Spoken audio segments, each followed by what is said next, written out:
नमस्कार. मालिकेच्या आजच्या भागामध्ये आपल्याला पाहायला मिळणार आहे की दिनेश इकडे आलेला असतो आणि घरातील सर्वजण काळजी करत असतात की गायत्री कुठे असेल. दिनेश सांगतो की आता गायत्रीने सांगितलेलं आहे की मला यायला वेळ होणार आहे, तर लक्ष्मीपूजन वगैरे आहे ते पण करून घ्या. त्यानंतर आपल्याला पाहायला मिळतं की आता मानसीच्या हस्ते प्रभूंच्या घरचं लक्ष्मीपूजन होत आहे. सगळी तयारी जोरदार झालेली आहे. मानसी पूजेसाठी बसलेली आहे आणि त्याच वेळेस गायत्रीची एंट्री होते आणि गायत्री तिथे आलेली असते. आता सगळ्यांना मोठा धक्का बसलेला आहे, कारण गायत्री ही आलेली आहे म्हणजे ती साध्या ह्याने नाही तर ती काहीतरी राडा करणार ही मात्र गोष्ट सगळ्यांनाच माहिती आहे. आणि गायत्री तिथे येते आणि म्हणते थांबा. आणि आता मानसीलाही धक्का बसलेला आहे, कारण गायत्रीने थांबा म्हणून सांगितलेलं आहे आणि सगळेजण विचार करू लागलेले आहेत. अचानक गायत्री आलेली आहे आणि ती पूजा करायला नकार देत आहे. मानसीने पूजा नाही केली पाहिजे असं गायत्रीचं म्हणणं आहे आणि सगळ्यांनाच धक्का बसलेला आहे. आता मानसी तर पूजेला बसलेली आहे. आता तेजस हा मान मानसीला कसा देणार हे आपल्याला पुढे पाहायला मिळणार आहे. त्यासाठी हा व्हिडिओ शेवटपर्यंत पहा. दिनेश सांगत आहे सुनंदाला की अगं आई, गायत्रीचा फोन आलेला होता. आधी सुरुवातीला लागला नाही तिचा फोन, पण नंतर तिचा फोन लागलेला आहे. तर तिनं सांगितलेलं आहे की काळजी करू नका, मी कामासाठी बाहेर गेलेले आहे, 2 दिवस लागतील मला, मी येईल नंतर. तेव्हा दिनेश विचार करत असतो आणि बोलत असतो. मात्र तेजसला मात्र खरं कळलेलं असतं की हे सगळं काय आहे. तेजसच्या लक्षात आलेलं असतं, तेजसला कळलेलं असतं की दिनेश काहीतरी खोटं बोलतोय. तर इकडे तेजस म्हणत असतो की तसं काही प्रॉब्लेम नाही रे, म्हणजे गायत्री वहिनी इथं आली काय आणि नाही आली काय त्याने काही फरक पडत नाही आहे. उलट गायत्री वहिनी नाही आहे तर आपल्याला आनंदच होतो आहे. आपलं सगळं कसं आपण सुखात आहोत ना, मग आपल्याला त्रास होणार नाही. गायत्री वहिनी जर इथं असेल तर ती आपल्याला फक्त त्रास द्यायचंच काम करणार आहे. त्याच्या व्यतिरिक्त गायत्री वहिनी दुसरं काय करू शकते.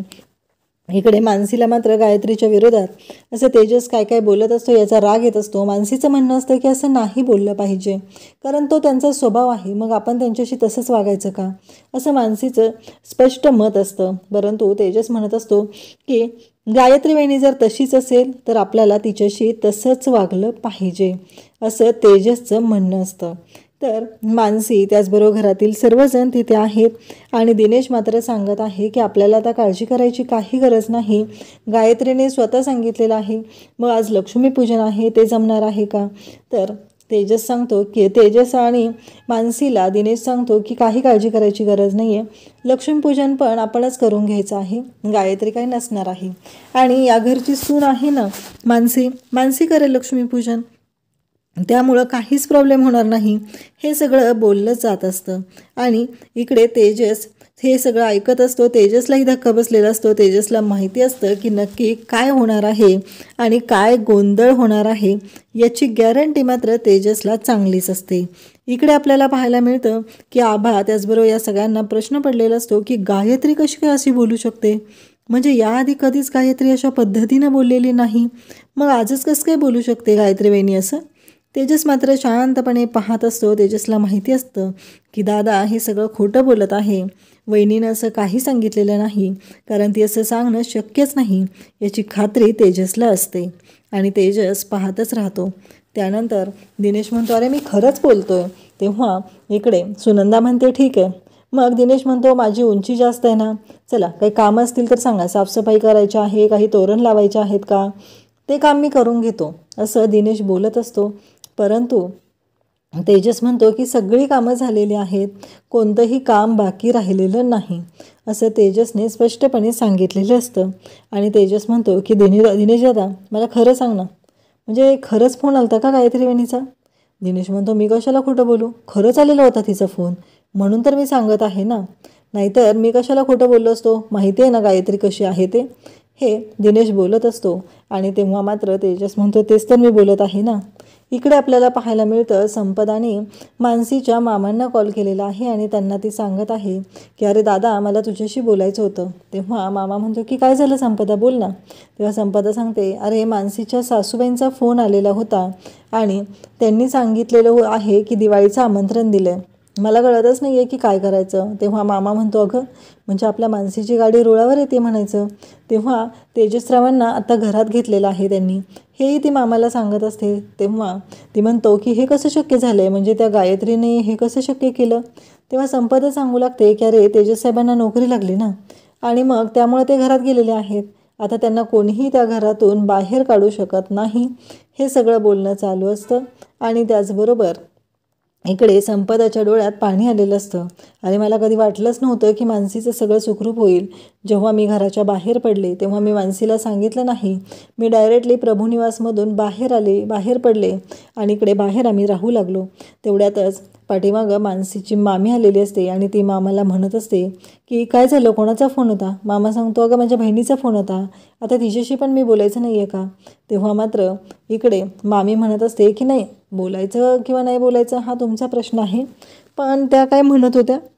तर मामा सांगू लागतो, अगं मानसीच्या घरच्यांनी आता सगळं मानसीचा सून म्हणून स्वीकार केला आहे आणि त्याचबरोबर दिवाळ सणाचं आमंत्रणही दिलेलं आहे. हे सगळं मामा सांगत असतो.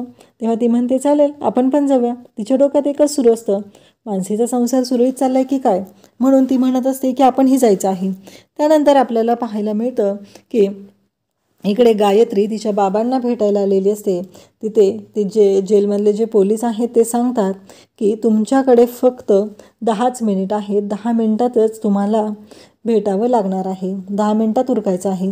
मग आता गायत्री तिच्या बाबांना भेटायला येते आणि ती बाबांना म्हणते की बाबा मला माफ करा, यावर्षीही तुमच्यावर अन्याय करणाऱ्याला मी आता शिक्षा देऊ शकले नाही. यावर्षीही त्या सगळ्या लोकांना मी या घरातून बाहेर काढू शकले नाही. मी तुम्हाला शब्द दिलेला होता, मी त्यांना रस्त्यावर आणणार आहे, पण ते माझ्याकडून शक्य झालेलं नाही. हे सगळं गायत्री सांगत असते. तेव्हा मात्र तिचे बाबा म्हणतात की मान्य आहे मला हे सगळं काय घडतं ते, परंतु तू पण कुठंतरी कमी पडते असं वाटत नाही का, असं बाबांचं म्हणणं असतं. तर गायत्रीने हात जोडलेले असतात. गायत्री म्हणत असते, यावर्षी ही दिवाळी अशा पद्धतीने घडत आहे, काही करून मला आता बोलायचं आहे, मला आता बाकीच्या गोष्टीही जाणून घ्यायच्या आहेत की हे सगळं कशामुळं झालेलं होतं, असं तिचं म्हणणं चालू असतं. आणि त्याचवेळी ती म्हणते की त्या तेजसला म्हणजे आता कोणाचा जरी बळी घ्यायचा वेळ आला ना तरीही आता त्या गोष्टीचीही तयारी मी करणार आहे, असं तिचं म्हणणं असतं. म्हणजे आता ते घर मिळवण्यासाठी, त्या लोकांना उद्ध्वस्त करण्यासाठी गायत्रीने लग्न केलेलं असतं त्या दिनेशसोबत, त्याला फसवलेलं असतं आणि अजूनही त्या घरातल्या लोकांच्या मरणाची वाट ती बघत असते. का तर तिचे वडील इल्लिगल काम करत होते आणि त्यांच्याबद्दलच्या बातम्या तेजसच्या आजोबांनी पेपरमध्ये छापलेल्या होत्या.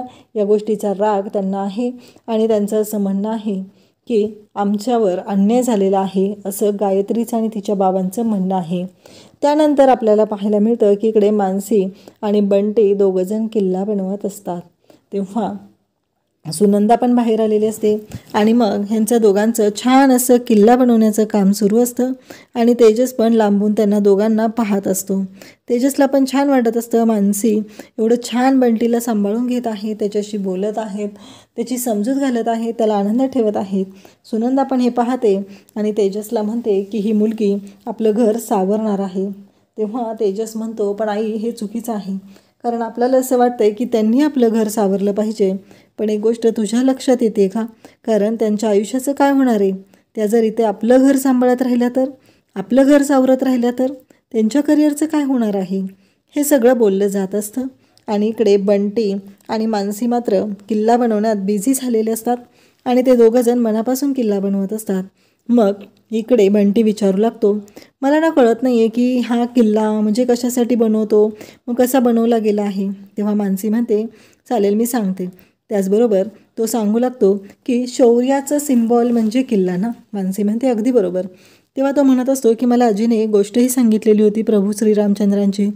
तेव्हा मानसी म्हणते, चालेल मी सांगते तुला आत्ता ती गोष्ट, असं म्हणत मानसी म्हणते, जेव्हा प्रभू श्रीराम वनवासावरून परत आलेले होते तेव्हा सगळ्या लोकांनी दारामध्ये तुपाचे दिवे लावलेले होते आणि आपल्या बागेमध्ये छोटंसं घर तयार केलेलं होतं, त्याचबरोबर किल्ला तयार केलेला होता आणि त्याचमुळं हे शक्य झालेलं आहे.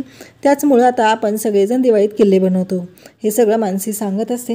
त्याचबरोबर ती म्हणत असते की आपल्या छत्रपती शिवाजी महाराजांनी इतके गडकिल्ले बांधलेले आहेत आणि मग आपला छोटासा किल्ला जर पडला तर त्यात काय एवढं, आपण पुन्हा तो बांधायचा आहे.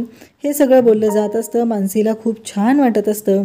तेजसही मदतीला आलेला असतो आणि मग बंटी तेजसला बोलावून घेतो आणि बंटी म्हणू लागतो की काहीही झालं तरीही काका तू पण यायची आहे मदत करायला.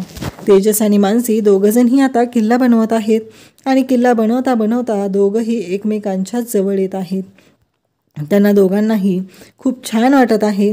ते बंटीच्या मदतीने किल्ला बनवण्याचं काम तर सुरूच आहे, परंतु एवढं सगळं चालू असतानाच एक गोष्ट तिथं घडत आहे. ती म्हणजे तेजसच्या आईच्या लक्षात येतं की आता आपल्याला तेजस आणि मानसीला एकत्र आणलं पाहिजे. गायत्रीने वेगवेगळ्या अटी घातलेल्या आहेत, तरीही ती दोघंजण सुखाने संसार करत आहेत आणि आत्ता आपल्याला त्यांना मदत करणं गरजेचं आहे.